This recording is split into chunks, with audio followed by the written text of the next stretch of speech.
Welcome to another edition of CrossTalk. My name is Kevin Tucci, and I will be your host for the next 29 minutes. As you have come to expect from this particular show, we use this as a vehicle to talk about a bunch of different topics, whether it has to do with the two communities that we best serve, Whitman and Hanson, whether it's issues, upcoming elections, events, maybe even topics that are affecting folks here locally. Today, we are going to do just that. As you may or may not know, I'm pretty sure that a majority of our viewers know that there was a 4-month ban, a temporary ban instituted by the Governor Charlie Baker and his administration, as well as public health officials, because of the ongoing issues, pulmonary issues, that are reported are being tied to e-cigarettes or vaping, as it's called. This is not something that's just affecting Massachusetts. It is affecting folks in and around the country, as there have been hundreds of folks who are affected. They're still trying to figure out if it's from vaping or some other, whether it's just a vape juice or if it has anything to do with THC. But there's also been fatalities. Joining us today is Geoffrey Yalenezian.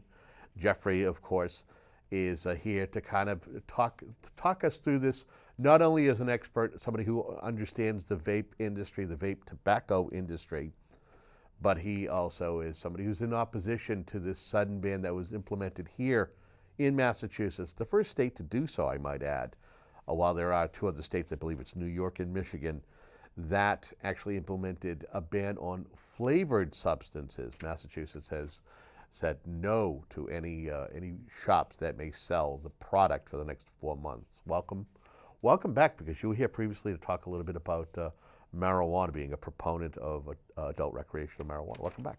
Thank you for having me again. I see you actually brought a trusty sidekick. Caesar salad. If you will. It's my bodyguard. I noticed that. We all had a kind of Protocol. We had to do protocol, and because he's a guard dog. Yeah, he is. And as you see, we've all passed protocol, or he would be gnawing on one of our legs. Go barking. For folks who do not know, what exactly is vaping, or what are e-cigarettes?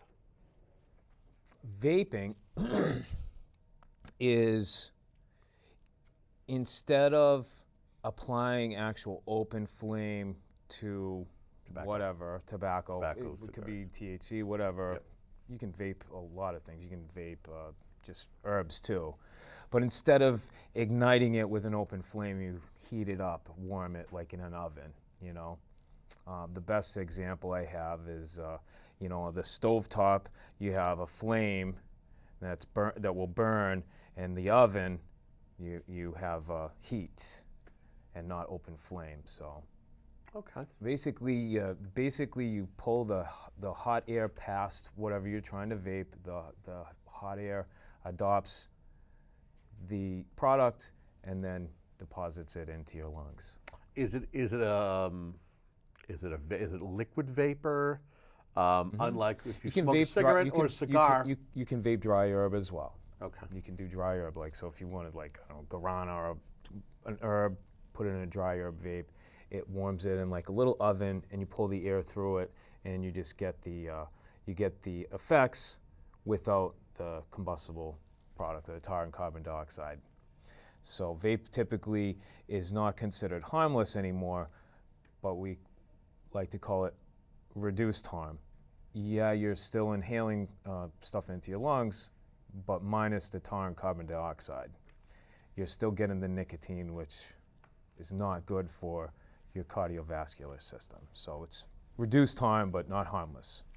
When did you first hear about the state's temporary 4-month ban being instituted, and what are your thoughts on it? Somebody called me before he even made the announcement. Actually, it's kind of weird, because I got a call from the Enterprise, a local newspaper, 2 days before the ban, wanting to know how I felt about all this vaping illness. And then that evening I got another call from the Boston Globe and we did interviews. This is and being then pondered. And they called me back the next day, like, how do you feel now? And I'm like, what's going on? Like, somebody knew something, you know? We didn't have any idea. I think everybody just was taken by surprise. And maybe they held off through the summer and let this, I don't know. I don't know. I just am so disgusted that if the governor of Massachusetts wanted to, he could put every liquor distributor in Massachusetts out of business because too many kids are dying from drinking, getting drunk, DUI accidents. Too many police officers have been struck by drunk drivers on the highway. We're going to ban alcohol, and then all of those alcohol distributors are just gone. It's kind of scary. And I don't think that anybody that doesn't vape has this feeling, but people that are in the business or vapors feel like this is like a takeover, like a hostile takeover. My rights and my freedoms and my liberties are being infringed on because some young people are doing illicit things. And it's like, you look at it here and it's like, okay, well, young people do illicit things with all kinds of stuff. You know, Tide Pods. We're going to ban Tide Pods now? Spray paint, whipped cream cans. Sure. You know, I mean, the list goes on and on. The unintended consequences. Ways of getting some kind of a euphoric high, per se. That's not even necessarily it. I mean, well, what is it? We have 80% of our population is obese. We know it's the food industry. We're going to ban fatty foods just because, you know, too many people are overweight. But this isn't stopping if somebody enjoys vaping. It's not stopping them. But what I'm saying to you is yeah, it doesn't stop. So if I wanted to order something online from another state, another country, I can do so without suffering any consequences, correct? Correct. Even before the ban, you could do that. Okay. You could get the ban, from what I understand, is banning shipments leaving the Commonwealth, not entering. So you can still go online to Juul.com and buy your Juul pods. You can still go, I mean, whatever the online retailers for vape are, you can still buy it and have it shipped to mass. So this ban's ineffective. It's pushing more revenue out of the Commonwealth. And I just want to be clear, because when we all heard about this vaping illness was sudden. But it isn't just in Massachusetts, though. It's around the country. Well, they don't just smoke illicit weed cartridges in Massachusetts, Kevin. Okay. I mean, everybody knows that this has nothing to do with legitimate vape retailers, manufacturers. This has everything to do with illicit manufacturing of THC cartridges, which, might I add, aren't even worthwhile, especially if you live in a state that has recreational, because it's really important to know what you're getting when you're getting it, and that was part of Massachusetts legislation when they enacted the recreational. They wanted to make sure people knew and that they had control. No control, you can't you can't have a controlled substance without control. And I think the real injustice here, the consumer injustice here is, so on one side you've got the vape industry that doesn't want any tax or doesn't want to be considered a tobacco product. On the other side, it's considered a tobacco product and should be regulated as such. But there's this feud going between the two industries and their lobbies, and then you have this feud going on between the House and the Senate. They're just not passing any bills. They knew about the vape issue years ago. I actually brought it to them. You know, vape and other tobacco products are pouring into the Commonwealth tax-free with no control, and they did nothing. I got I'll speculate a little bit more. I feel like if Charlie Baker wasn't elected to his second term, a Democratic governor probably would have made more of an issue to controlling and taxing the e-juice product. If we could do a compare and contrast, so if you look at a tobacco product, whether it's cigarettes, I don't know where cigars it's all the same. It's all, okay, so tobacco products, what are they taxed at here in the Commonwealth compared to e-juice or e-cigarettes or cartridges, any vaping product? So you got first, biggest moneymaker for the Commonwealth is the cigarette tax. That's the stamp. It's $3.50 a stamp. $1 to the federal, $3.50 to the state. Then you have other tobacco products. That's everything else. You're talking like the chews and stuff like that? No. Oh, Then okay. chew tax is separate. Chew and snuff is separate. OTP is like loose rolling tobacco, cigars. Should be e-juice, but it's loose rolling tobacco and domestic cigars as well as handmade cigars. Okay. That's other tobacco products. Okay. Then you have chew tax. So the rate on other tobacco products, 40% over cost. Then you have chew tax, it's 180% over cost. Okay. So if it costs $4, it better be $12 in the end. And if it's not, they ain't paying the tax. Just letting you know. Okay. And those are the three taxes in Massachusetts. So you're saying right now, though, when it comes to vape product, there's no tax. It's a goose egg. Okay.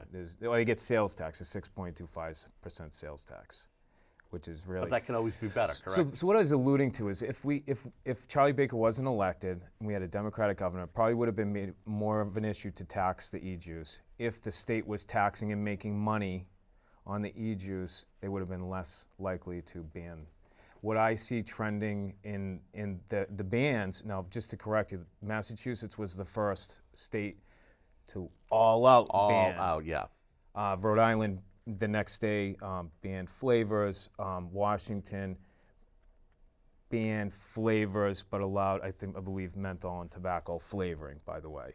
So grape's not good, but tobacco flavoring or menthol flavoring is okay because it's not a cessation product. It's a separate product. It's worth noting also that you're not just some novice. You are somebody who's the chief operating officer for a well-known business that deals in tobacco and in vape.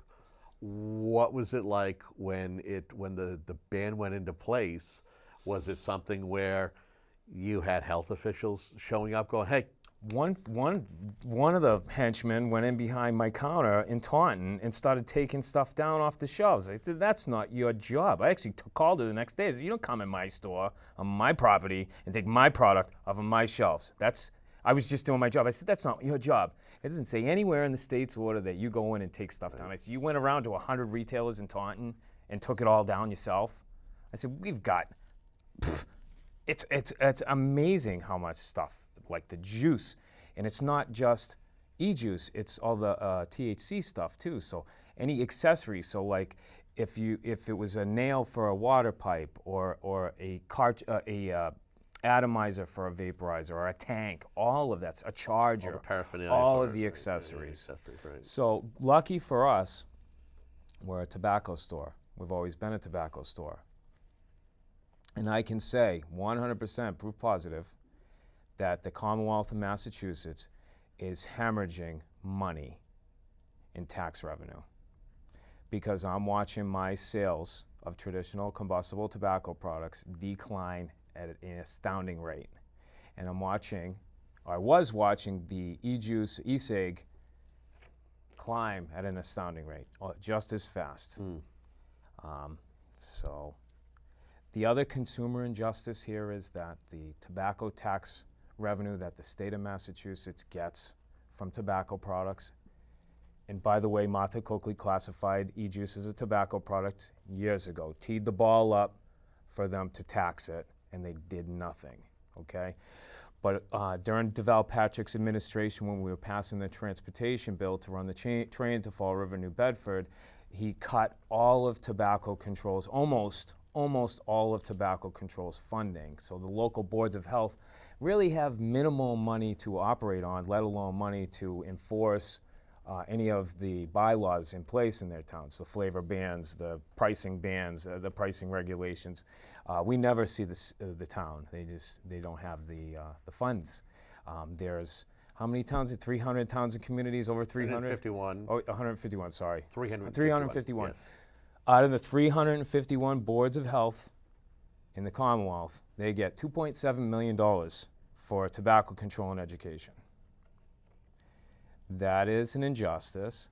The price, and I've been in this for a while, the price in tobacco products is a direct result of minor usage. When the price goes up, minor usage goes down. Well, the price on e-cigs and e-juice hasn't changed. and minor usage continues to go up. So if Charlie now, can I just add When you that say minor, you talk about anybody under the age of 18. 21 in Okay, but I'm just saying, Massachusetts. okay, yeah, Massachusetts, 20, it actually has Anyone gone up. under 21 at this Okay. point. Interesting. So, the other thing that's really, is what do you ask Charlie Baker, how do you feel about putting all these businesses out of business? What, is he really going to say like, oh, I didn't know I was going to put he knows he's putting every vape store in Massachusetts out of business. Their families, their livelihoods are hurting right now. Well, let me ask you this. Let's not forget that Charlie Baker came in at a time when we saw the opioid epidemic basically spiking, and he walked into this and was dealing with it, and so he was more or less dealing. Let me finish. Dealing with it from a reactive point of view. Is it possible that he's trying to be a little proactive, seeing that this is something that's taking place around the country, and that there are pulmonary issues? I think he's reacting. You think so? I know he is. Okay. There's a reaction. Okay, so what happens after 4 months? In the 4 months they legislate it. We're hearing through the grapevine that there is going to be a flavor ban. All flavors, or just I think. will there be base flavors? Well, Kev, you got to be 21 to buy tobacco products right now. I mean, is the state telling me I can't buy Fireball at the liquor store?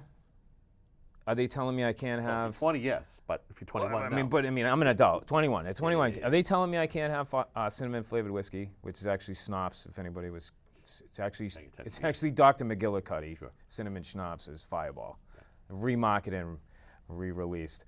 But I mean, like, you know what I'm saying? Like, it's prohibition and it doesn't work. And I really, at this point, don't think Charlie Baker's a very good governor, because he knew he was going to put those people out of business. He knew he was going to hurt those families, and he did it anyways. Instead of saying, hey, let's enact some emergency legislation and put in this product in the control of an age-controlled environment where these people are professional at making sure minors don't get their hands on it. It's like, I feel like I live, and I don't want to offend anybody, but I feel like I live in like Nazi Germany. Okay. Not Technically. offend, not technically, but I mean that idea You're that feeling your the government, oppression. that your government can just. But again, this wasn't just Charlie Baker. He met with public health officials, and there had to have been some kind But of the public health officials, their job that's their job. You have the Department of Public Health going. Listen, it's almost like hold on. It's almost like with the mosquito-borne illnesses, the viruses that we're seeing, Eastern equine encephalitis and West Nile virus, and someone going, oh well, I don't know if we should still do activities after 6 p.m. because although mosquitoes fly 24 hours a day, but that's when they figure that they want to close it. Is it a matter of, is someone being bad because like going, oh, we're going to have to curtail any evening sports because that's where the height of someone getting bitten, or you just let it go because people are like going, oh, how long are we going to let DUI accidents go? They've had legislation up on Beacon Hill to make a zero tolerance policy, so when you get busted for DUI, you have to put an interlock first offense. They keep shooting it down. Why? Because they have people lobbying. They have people who are in there fighting it. Just like, people who've just been up. Just because they can do it doesn't make it right. That's correct. But we're going into the legalities of this. There are challenges. There are legal challenges that have been announced. And I'm sure it's going to grow by the day. Up until then, what are your thoughts as to the ongoing lawsuits because of this ban? What's going to come out of that? I think because he issued a state of emergency, I don't think there's anything legally that anybody can do. I mean, he could issue a state of emergency tomorrow that alcohol is a national, you know what I mean? It's just, it goes on and on. I'm just so grilled over this. It's been days and we're talking about this, and we're seeing, and while that's all going on, I have a warehouse with all this stuff lined up, and so there's a mail order ban, and we said, oh yeah, we're going to talk to our manufacturers and our distributors, and we're going to try and ship this stuff back. Can't do that. Yeah, because when he enacted the ban, it banned shipping of the product from Massachusetts. He can't really stop anything shipping into the state. That would take an act of Congress. Okay. On the federal level. Well, let me ask you this though: if you're somebody who sells vape, do you have to give what you have in stock? Do you have to provide that information? How does the state know what you have in stock? I don't know. All I know is we're lucky to be in the tobacco business, so we're still in business today. And I've been through this type of thing before. I'll give you an example. When I came full time, I've been involved in the business since I was a little guy, we'll say, since I was a little person. And I've seen a lot of changes over the years. And the very first, when I came full-time almost 20 years ago, the state went from 75 cents a pack to $1.50 a pack. It was a 100% increase. Overnight, we watched everybody that consumed cigarettes in the Commonwealth stop buying retail cigarettes, and they were buying a mail order tax-free from Indian reservations. So overnight, we were like virtually out of business, and the cigar industry kept us going, and we expanded at a time when it was tough for any business to expand, and when times are bad, tobacco and alcohol go up, so we were still okay.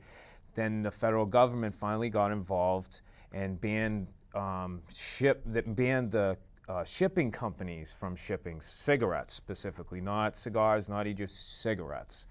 And literally overnight, we were back in business, like a huge explosion in the business. And that's what's going on now, similar. At that time, my mom was opening our second store in Pembroke, and because she only had the one store in Plymouth, so she was building up a little bit of cigarette inventory because the stuff is expensive. And when they raised the tax, there was a floor tax. They come in and they count all the cottons, and then they write a bill and say, here you owe. And my first experience, my first literally month in the business, was the Department of Revenue telling my mom, pay us $10,000 for all those cottons of cigarettes. And then later on in my career, the state, there's little cigars, a homogenized cigar wrapper that people smoke like cigarettes. The state classified those as cigarettes. I had a van load of little cigars. To avoid paying the $3.50 at the time tax per pack, I loaded them all up in my car. I brought them up to New Hampshire, and I sold them to another retailer to avoid the floor tax. So I saved myself. I sold them, I think, for 25 cents a pack to avoid paying the $3.50.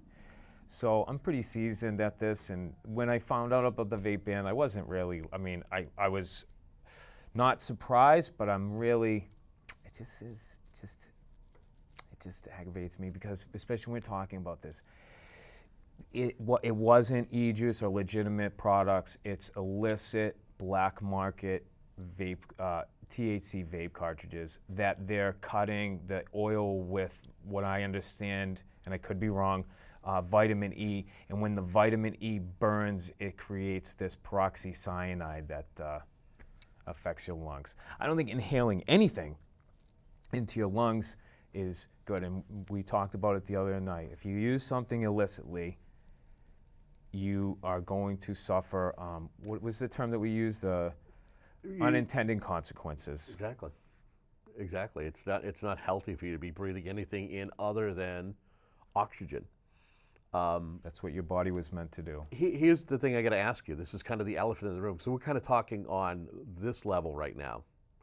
The one level we haven't talked about is here, and that's what if the federal government gets involved? Then what? Because then your fight isn't necessarily with the state anymore. It's just more or less now you're going to have to take it to a higher level. From my experience in how the federal government has legislated the tobacco industry over the years, is they've kind of let the states dictate where it goes. They're kind of slower to react or respond. I mean, we need to respond, not react. I think this ban is reaction. It's a knee-jerk reaction. If he responded, he would have passed some kind of legislation, you know. Again, I digress. They should have passed tax and regulation years ago. And you talk about the opioid epidemic. Charlie Baker walked in it, 5 years ago? Come on, Kevin. I got addicted to painkillers in 1995. Yeah, It was no, Oxycontin. there's been plenty of It's been going on for long enough. Plenty of drugs to be They've hooked on. They've and been addicted, turning but, the cheek for years. But it's kind of gotten to an all-time historic level when you're talking about people getting addicted, and it's on all different levels per se. It's not necessarily just an urban. It doesn't not matter. just an urban or a suburban suits and problem. ties, rich, poor. Sure. It does not care. It does not care, and that's why I say the zombie apocalypse is going on right now. Except they're not like flesh-eating zombies. They're heroin addicts that are fiending and doing whatever they have to do to get the drug. We got less than 5 minutes left in this program, and I thank you for coming in and having a real good, meaty conversation about this.